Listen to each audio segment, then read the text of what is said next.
आज मैं माननीय सुप्रीम कोर्ट के मुख्य न्यायाधीश जी से अपील करना चाहता हूँ और कोटि कोटि धन्यवाद देना चाहता हूँ कि न्यायालय में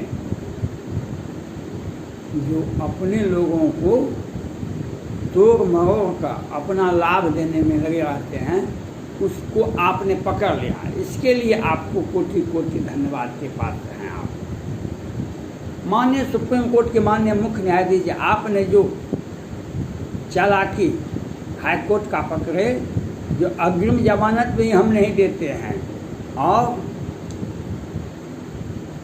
70 दिनों तक 3 महीने तक गिरफ्तारी पर भी रोक नहीं लगाते हैं, 3 महीने तक गिरफ्तारी भी नहीं होगा, अग्रिम जमानत भी नहीं दिया हाई कोर्ट ने और 3 महीने तक गिरफ्तारी भी नहीं होगी। इस चीज़ को आपने पकड़ा। आपका यह जो आप हाई कोर्ट में, निचली अदालत में जो आप न्यायालय में जो पक्षपात और अपने लोगों को जो इन प्रकार लाभ दे देता है, इससे न्यायालय की मर्यादा भंग होती है, न्यायालय के प्रति लोगों में आक्रोश होता है, जनता के प्रति, जनता का न्यायालय के प्रति एक सम्मान की भावना नहीं रहती है। आपने वहाँ पर पकड़ा। बिहार में, मैं बिहारी हूँ, आपने देखा होगा, सुना होगा, आप तभी भी सुप्रीम कोर्ट में ही वरीय न्यायाधीश थे। 2019 में बिहार के मुजफ्फरपुर में बालिका गृह कांड हुआ था। उस संस्था में बिहार सरकार प्रत्येक वर्ष भौतिक सत्यापन करके करोड़ करोड़ आवंटन देती थी और उस संस्था में जो भारत में ही नहीं संपूर्ण विश्व में न्यायालय का मान मर्दन किया, न्यायालय के प्रति एक घृणित दृष्टि से देखा गया।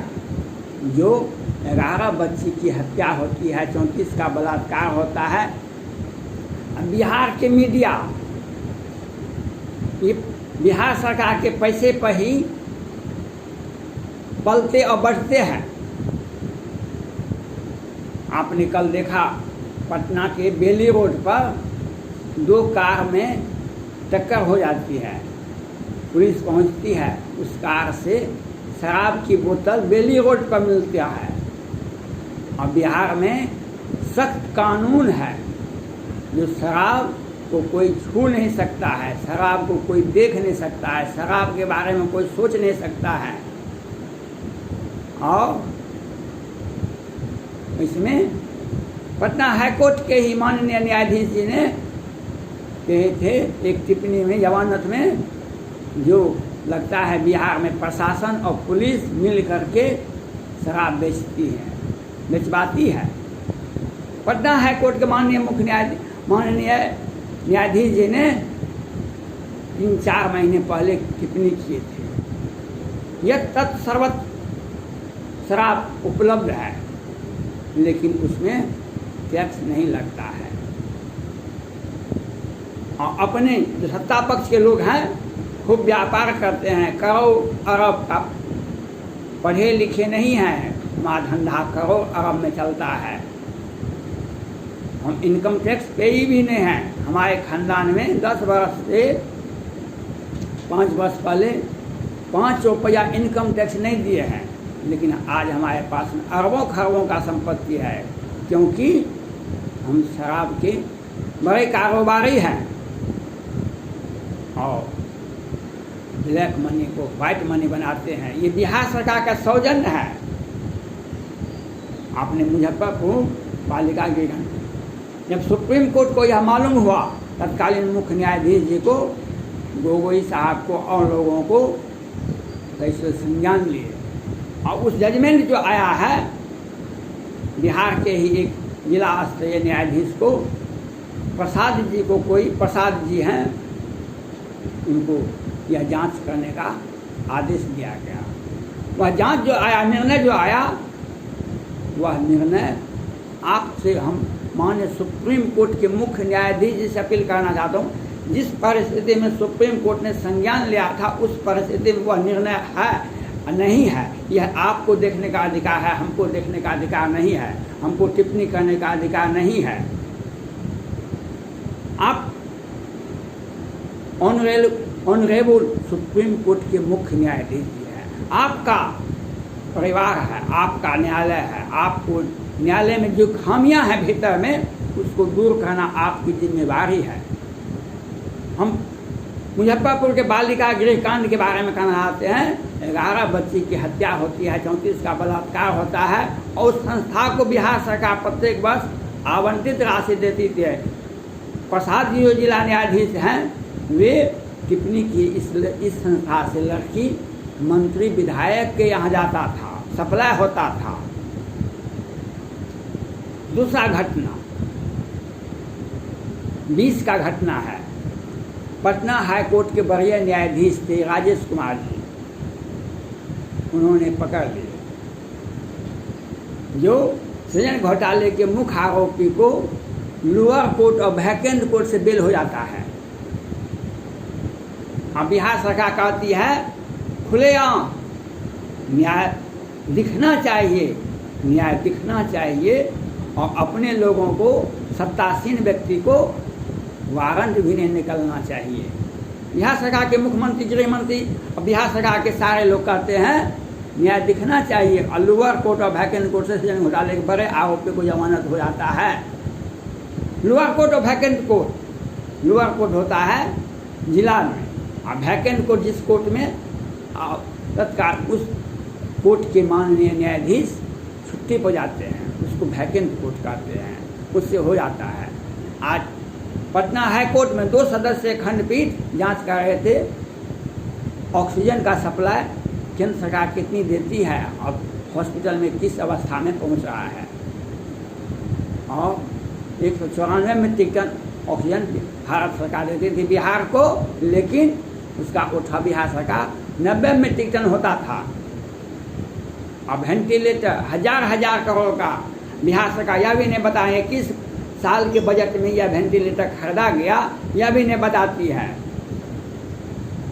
अब बिहार सरकार ने फैसला किया गया वेंटिलेटर प्राइवेट हॉस्पिटल को दे दें, तो 1000 करोड़ का घोटाला पहले हुआ।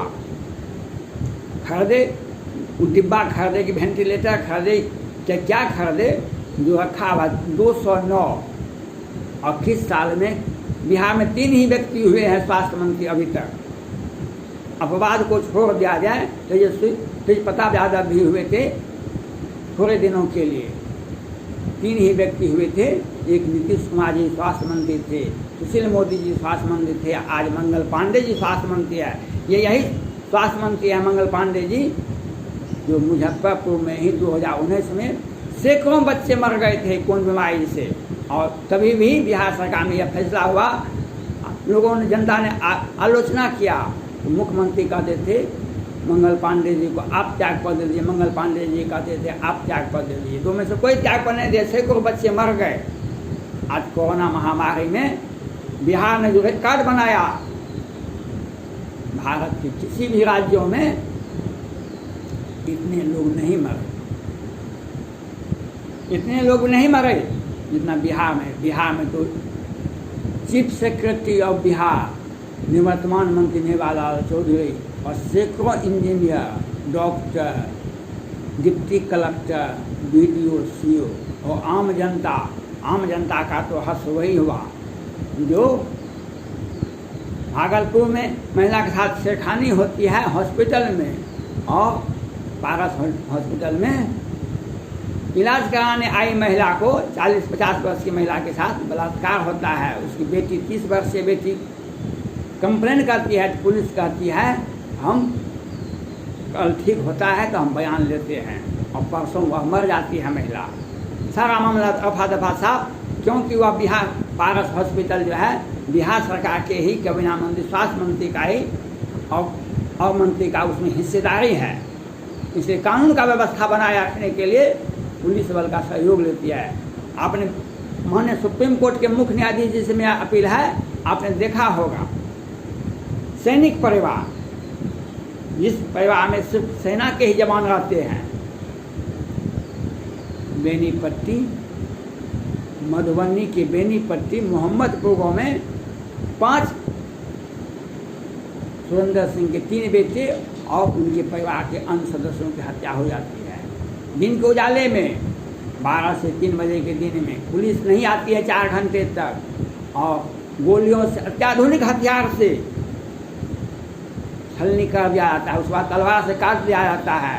और बिहार सरकार, बिहार पुलिस देखने के लिए भी नहीं जाती है, और तो और मीडिया में कहीं भी नहीं निकलता है।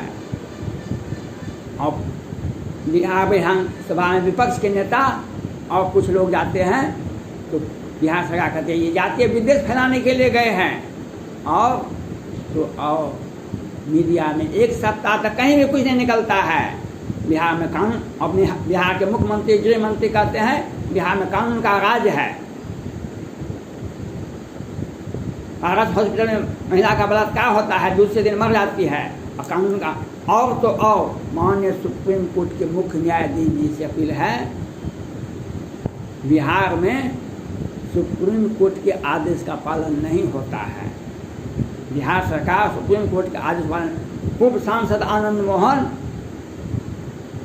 जिस केस में है, उस केस में वे 99 में ही जेल गए थे, फिर 5 से सजा काटते काटते आज तक सजा में हैं। आपने सुप्रीम कोर्ट ने आदेश दिया, मुख्य न्यायाधीश जी ने आदेश दिए, जिस व्यक्ति का की सजा 70% से हो गई है उसको रिहाई करें, और जिसका 50% भी हुआ है उसको 3 महीने का पैरोल दे दे। न्यायालय का आदेश है हर हाल में जेल से लोगों की रिहाई हो कोरोना महामारी में। लेकिन मोहम्मदपुर में जो घटना हुआ, नवीन झा, परवीन झा मुख्य आरोपी थे, उनका जमानत हो जाता है पहले से, पुलिस कर देती है, न्यायालय हो जाता है, बिहार सरकार से हो जाता है जमानत मैनेज के द्वारा, और उसके बाद वह घटना हत्या करता है 5 राजपूतों का, और एक व्यक्ति हॉस्पिटल में भर्ती है, जमानत हो जाता है। बिहार सरकार आसानी से कर देती है, सिफारिश भी कर देती है हाई कोर्ट को, जो हमारे ये सारे अपराधियों को जमानत दे दिया जाए, और जमानत भी मैनेज करके हो जाता है। लेकिन पूर्व सांसद आनंद मोहन जी को जो सज़ा इनको दिया गया था उस सज़ा से अधिक हो गया, इनका हिसाब नहीं होता है, इनको नहीं देखा जाता, इनका फाइल नहीं छू सकता है बिहार सरकार। इसलिए ये तो विरोधी दल से आते हैं और अपने लोगों को 2500 अपराधी जो हत्या में 10-10 हत्या में थे, उनका जमानत मैंने लोअर कोर्ट से, वैकेंट कोर्ट से, लोअर कोर्ट से मैनेज करके बिहार सरकार रिहाई करवा देती है। नवीन झा, परवीन झा पहले भी हत्या कर चुके थे, वे जमानत पर थे। यहाँ हम सुप्रीम कोर्ट से माननीय मुख्य न्यायाधीश से अपील करते हैं, ऑक्सीजन घोटाला, वेंटिलेटर घोटाला, और तो और मुख्यमंत्री नीतीश कुमार पर भी 89 में ही हत्या का मामला था, जो सुप्रीम कोर्ट में विचाराधीन पहुंच गया है। आप इस पर भी देखिए। हम आपसे अपील करते हैं, किसी पीड़िता व्यक्ति का आंख से अगर आंसू बहता है, अगर उसे न्याय नहीं मिलता है, ये आपको सोचना पड़ेगा। हर पीड़ित व्यक्ति को न्यायालय का सहारा मिलना चाहिए।